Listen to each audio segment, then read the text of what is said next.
In today's episode, we're going to explore a quick and simple way to have a structured conversation about something or anything, really. This is a very useful tool if you work in change and innovation. So if you aren't sure what an ORAD is, or if you do and want to learn more, then this episode is for you. Firstly, a bit of background on what on earth we're talking about when we say ORAD.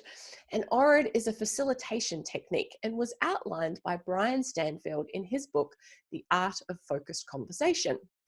An ORAD provides a framework for conversations to solve a problem, make a decision, or evaluate an event.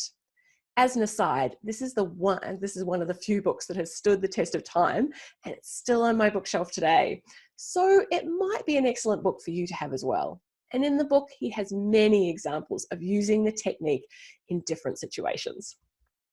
So Denise, put us out of our misery. What is an ORAD? Sure, John. Let's take turns and run through each part of the ORAD process and how they each relate to a letter. So starting with O is for the objective questions, which analyze the facts and recall what happened. Some example questions, courtesy of Jeanette Long, who wrote a lovely blog post about this, are: what are the topics we have talked about today? What are the key facts? What were the most important facts in this session or report? R stands for the reflective questions. These questions are about how we feel about the situation or the facts. Some example questions are: what surprised you in the presentation? What challenged your thinking? Where have you been frustrated by the process? I are the interpretive questions. These are designed to help us think about the meaning, the values, and the significance of the issue or the topic. Some example questions are: what does this mean for the organisation? What challenges might need to be resolved? And what are the key messages in the workshop? Finally, D is for the decision questions, which are about resolving the conversation. This is to prompt action or to help plan the next step. Some example questions are: what will you do differently as a result of this workshop? What is the next step? When will you start working on it? So that's the ORAD. Denise, we've covered a lot of ground with those 4 questions, but can you tell us, in what sort of situations would you use an ORAD? Sure, John.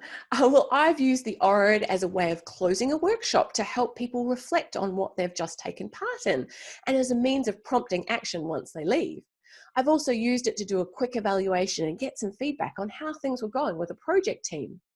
I've heard from a colleague that she's used it regularly as a means of having good conversations with her children around the dinner table to talk about their day, which I just think is the most brilliant way to use an ORAD. A helpful tip is that you don't have to tell people you're using an ORAD or doing an ORAD, just ask the questions. So folks, an ORAD is a really handy tool that you can use in one-on-one conversations or in groups. An ORAD can help close a workshop with purpose, provide some quick reflections, or evaluate an activity. If you want to learn more, we recommend getting hold of Brian Stanfield's book, The Art of Focused Conversation, and also having a look at the resources below this episode. So you've heard our thoughts. Now we'd like to hear yours. Add a comment below and tell us your thoughts about using an ORAD, including any tips and further ideas about it. We don't want this just to be a one-way conversation, so please join in by sharing your thoughts and ideas with us. Thanks folks for joining us on this Enablers of Change episode. Remember to subscribe if you'd like to know when new episodes are available. All the best until we meet again.